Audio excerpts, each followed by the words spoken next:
in the chat right now. We're all excited about it this weekend. Again, it's trending worldwide. Is Jubilee weekend. The noise for this weekend, it's been absolutely insane. I'm almost at a point where I've gotten to I'm nervous that it's not going to live up to this expectation that we created. I take full responsibility if it doesn't go the way that we're all anticipating, which we have no clue what to anticipate. But we're hearing it's going to be good. The quality that's going to be there, we're going to go to Dave for some stats just to kind of put a number to this weekend. I'm really good at painting a picture for exciting and making it sound good and using buzzwords. Dave comes in and simplifies it with numbers, okay? Numbers are very easy to point to and say, okay, that makes sense. It's not just Shelton being an idiot. So it's exciting stuff. We got a lot to go over. Dave will go to you, and then we'll get Chris and Neil. We'll get your perspective on this weekend and kind of what you're hearing. But Dave, give us the juice, big guy. Yeah, I call it nerd numbers. If you're a law of averages guy, kind of like me, and go through all that other kind of stuff, then you'll like it. I broke down just about every position that's visiting, what the player average was, what the average player rating is of all the guys, and et cetera, et cetera. So we'll go down. Obviously, wide receiver Jeremiah Smith committed to Ohio State, 5-star player average of 99.86, the only wide receiver visiting. That weekend, you got defensive linemen. You've got quite a bit of guys here. The average defensive lineman player average is 92.18. You got one guy, David Stone, visiting, 5-star guy in the top 1 to 150, top 101 to 150. LJ McCray, top 151 to 250. Dylan Evans, Texas A&M commit, top 251 to 300 plus. You got 3, DeAndre Robinson, Kendall Jackson, Jaden Jackson. At edge, you have 97.74. That's Jordan Ross, top 50 guy there. Athlete, Jonathan Eccles, Tennessee commit there, 95.25 in the top 50 to 100. Linebacker, Christopher Jones, got to watch out for this weekend here, 94.21 at cornerback, 93.19 Jalen Crawford, top 151 to 250. And offensive tackle, a spot that I wish Florida could pick it up here. Offensive tackle, offensive line here, 90.32. You got Ethan Callaway and Ari Williams. You have 17 total visitors right now. 4 visitors committed to Florida, which is Lagway, Phil Same, Darius Hayes, Isaiah Williams. 13 total visitors uncommitted. 3 of the 13 visitors committed elsewhere. Total 5 stars visiting, not committed to Florida. 2 total 4 stars, not committed to Florida visiting. 8 in total 3 stars, not committed to Florida. 3. And the average player rating of all the recruits visiting, not committed to Florida or committed elsewhere, 93.37. So, yeah. Pretty good amount of talent coming. And if you don't count the Florida commits, which are ranked pretty high, I mean, that's a pretty high player average of kids that aren't committed or committed elsewhere visiting just this weekend. A ton of top talent. Again, it's been the weekend that we've been talking about, preparing about, ready for a very long time. And look, this is going to be Billy's really first big, hey, can we get it done? Can we finally close a weekend out? We've had a few misses over the last year that I know a lot of fans are still a little hesitant on. But this weekend, we've got to land a few. The shade's got to be on all weekend. The spacesuit's got to be on all weekend. We've got to be humping and hollering all weekend long. I'm hoping that we are live 2 to 3 times this weekend. That's got to be the ultimate goal because, we go live every time we get a commit. So make sure you guys turn the bell on because if we do get one, we'll be humping and screaming for sure. But, Chris, I want to get your thoughts on this weekend, man. How are you feeling about it, and what are you hearing? I'm excited. I'm excited to see kind of where this has been building. Billy Napier has been methodically building this class ever since really when we got DJ Lagway to commit back in December. I said it at the time. That was the cornerstone to this class. We needed to get him first because he's been able to recruit and build these visit weekends up. I mean, you don't get 5-star talent like Jeremiah Smith to visit as many times as he has now without a DJ Lagway in your class. Guys like him didn't look at Florida in the last 10 years, and they're looking at Florida because we have a 5-star quarterback like him now committed. I think that, this is where we've got to start delivering now. Last year we were so good at getting guys on campus multiple times. We had some pretty star-studded weekends, maybe nothing like this, but pretty darn close, and we didn't get them to commit. So we need to start seeing those commitments. And in June, I think is that time frame when we're going to start to see it pick up. July as well. I don't know if all of these guys obviously are going to commit, on the spot when they come to campus. I think a lot of these guys want to take their visits, especially now in the NIL era. They want to, feel everything out. But I wouldn't be shocked if we had one, two, maybe three guys pop this weekend. And I think all of y'all might have Yep. saw, Steve Wilfong put in the crystal ball for Chris Jones. A Yep. linebacker would be the third linebacker in the class. I'm looking for him to definitely join. And he's bringing the whole family down from Virginia. And when you bring the whole family down, that's normally a sign that you're getting pretty serious about making a commitment, especially out of state. Meet the parents, baby. And exactly, and then of course there's Dylan Evans, Texas A&M commit right now, but he has a Florida Gator profile picture, and he's committed to another school, and he's had that profile picture for quite some time. And I think there's been a lot of rumblings that he's looking to potentially make the move and flip. And a lot of that is on DJ Lagway, because it was a guy from Longview, Texas, and building that relationship with DJ and the staff. So I'm pretty excited. I think we'll have to see how everything goes, but all of these guys, even if a fraction of them commit, it's going to maintain that player rating of around 94 that we have right now on 247. If we're going to start to edge up into the top 5 on 247. We're already in the top 4 on 3, because on 3, as we all know, rates quality over quantity, and that's been the MO of this staff, is to take quality over quantity. So I'm excited. I'm ready for the fireworks to start flying on this Jubilee weekend. Yeah, we're all fired up. I need to get some fireworks. It's a good call on that one. And this weekend, right now, the next few days, there's the Elite NIL camp, however you want to describe it, going on. A lot of big studded talent that is there currently right now. DJ Lagway being one of those studs that are there currently.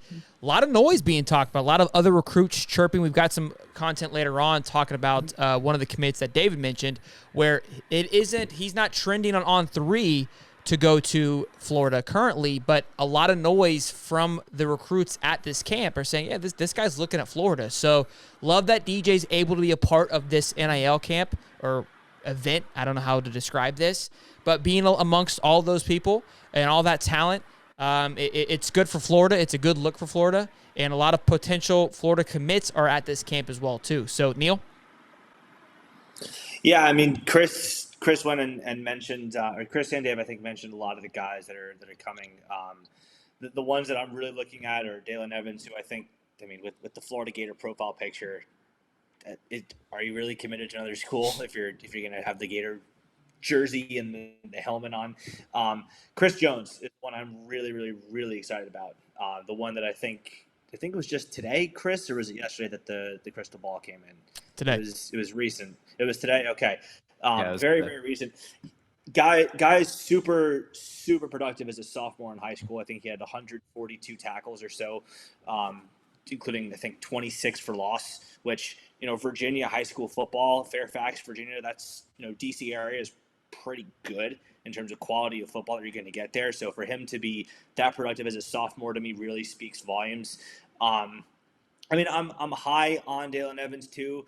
Obviously, guys like Jeremiah Smith are going to be the big ones that everyone's going to have their attention on. But I think if we get Chris Jones, that's one of those guys that I think, like every class or two, there comes, I think, a sort of logjam of guys who are maybe like mid 4 stars, low 4 stars, but one of them just bursts up and winds up being a stud for you, where you think, oh yeah, that guy was a nice win for us, but oh wow, he's like got All-American consideration. I'm not going to go ahead and predict that for him, but I think that he's got that kind of potential just because of the productivity that he's shown so early on as a sophomore in high school in Virginia.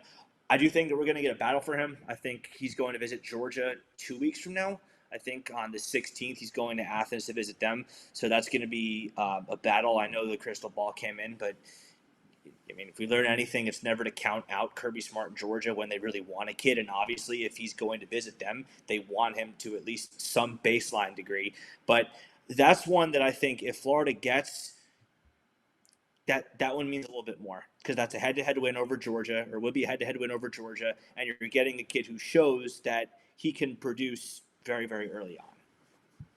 Love it. That's the battle you got to start winning, though, right? You got to keep them right. from actually even leaving your campus without a commitment. That was back in the days of Urban Meyer. What made him such an elite recruiter was the fact that he didn't let a guy leave without a commitment. And, that's something I'm kind of hoping to start seeing from this staff a little bit more, is when you get the whole family on campus, When you get the player visiting multiple times, what more do you need to see? Why do you need to go anywhere else? Get them to commit on the spot, get them in the class. And if they want to take visits, it's going to happen, but I think that it's harder to get a guy out of the class once he's in it. There's I've mentioned this a couple times on the show frequently. I work in sales, and so closing them while they're there, right? It's like, hey, I need to think about it. I need to go. What do you need to think about? I've got everything you need right here. You got to get them to close because you give them that opportunity to go elsewhere. That person that gets them a second time, right, is going to close the door. So don't allow that other person to get an opportunity to close the door. You can't play the soft sale. The soft sale is not going to work. Right? Like, oh no, let them think about it. They'll come back. That's an arrogant sale, in my opinion. If you think that you had that great of a conversation, you're questioning the other person out there. There's always a bigger fish out there. If you allow them to get to that part, more likely they're going to be gone. So yeah, I agree. Get them to lock it in. Even if he does go and visit, right? If you get them to commit while they're there with you, it's even though it's as easy as decommitting, it's a little bit harder to break up with somebody when you've already said yes. So get him to say yeah. Get him to circle the yes on the will you go out with me page. Yeah, and if you look at statistics, and I know Bill Sykes, he's one of my good buddies. He does a lot of the obvious research on all the commitments and all that. Like you're less likely to flip or decommit somewhere once you're committed there. Now it still happens. We see it all across college football, but once you have that commitment, it is really hard for you to either decommit or go elsewhere. You see it, but you don't see it a lot. So to get the kid to at least commit or something, especially with all the official visitors you got like 47 this whole month. You need to get somebody to commit, or that's just a failure. I mean, it's a complete failure if you don't get anybody to commit this whole month. Well, I think it's pretty likely that Florida will get some commitments, but yeah. Oh, sorry, go ahead, Chris. Yeah. Well, no, I was going to say, Dave, you remember Bill Sykes always talked about, or maybe it's Will Miles, but one of the two was saying how by August, basically where your player rating is kind of where it ends up being at the very end. Yep. So we're closing in on that time frame. This is when you got to start getting those commitments and building. I mean, we have a strong average, but we only have 8 committed right now. And you want to hopefully get that number closer to the 20 end and maintain that rating that we have. That's something we've been prefacing this entire recruiting season. I mean, it's just kind of we're in the middle of it now, but we've been talking about it since January. Is we've got to be locked in come Friday Night Lights weekend, is my opinion, which was in July. And we moved it to June this year. And I was thinking about it this whole week, like, why the hell was this thing moved? And it could be a mentality of we're that much further ahead in our game plan than we were last year, than Billy was last year, right? Last year, we were playing a little bit of catch-up, trying to stay on top of things. And you don't want to overshoot it and not be prepared, right? You still want it to be successful. So everything was pushed back. Everything is now pushed forward, because we don't want to go into August and September and be playing catch-up. You want to go into August and September with a healthy 20-plus commit class, close to, with a high average that can land those last little big dogs that are lying around. This past year were the likes of Q Rusal, Sampson, the kid that committed to Georgia, I can't think of his name at the moment, Pumbaa, those guys that are all kind of committed late, right? If we had a healthier class going into that, who knows? We may have landed them. I'm not saying we would have, but it would have helped. Everything is now front heavy going into June, which allows for July and August to even make it even stronger if June goes the way that we keep anticipating, which is really exciting. Yeah, and you got to get that period in July too. I was going to say, you got a huge dead period in July, too, and a lot of these kids have already taken a whole bunch of visits. And after that dead period, I think you got like a week at the end of July, or maybe 3 or 4 days that you can host recruits or visits or whatever. And they've already taken their visits. Like, they're ready to start their football season, too. So it's like, they're ready to be done. Kind of useless to wait till July. I know they moved Friday Night Lights, but like, it's kind of useless to even have. Everyone just got out of school. Anyway. They're amped up. They're traveling around. They're at their most, excited moment right now. Yeah, get it in while they're excited. We got a quick. Go ahead, Neil.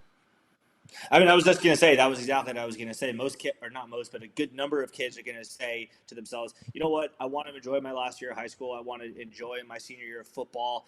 I want to make my commitment July, August, maybe, and be done with it, and just focus on football, focus on my prom, focus on one last year with my brothers in my high school football team's locker room, whatever, and then just not worry about it." And for a lot of kids, I think it's something that, that's why we're seeing so many commitments be done in the summer and even the springtime before they're actually supposed to commit. And one last thing, and then we'll let you guys go. I appreciate it. We'll let you plug everything in just a minute. But there's a super chat here, and I'm going to end it with this for Jubilee weekend. From Between the Hedges, he says, UGA is doing the same thing. In June, 38 of 56 official visits in the next 3 weeks seems to be the trend. So they're later on in June, as is Florida State. Florida State's having a big weekend, I think, like in a week or two. So with that, I go to this. As we all know, typically when you go to a concert, the last concert is the headliner, right? That's what everybody goes there for. So you kind of have your warm-ups. So right now, if you think about it, Florida is the warm-up. However, there is a man by the name of Jerry Lee Lewis, who one time he was set to go first to perform for anybody else, which he was not happy about. He had an ego, thought he was the man. But when he went first, put on an absolute show, played the Great Balls of Fire, and after he was done, lit the piano on fire and walked off stage. So Billy's got to have the mindset of Jerry Lee Lewis, play some Great Balls of Fire, light that bitch on fire, said, that's how it's done. That's what old Billy Ballsack's got to do.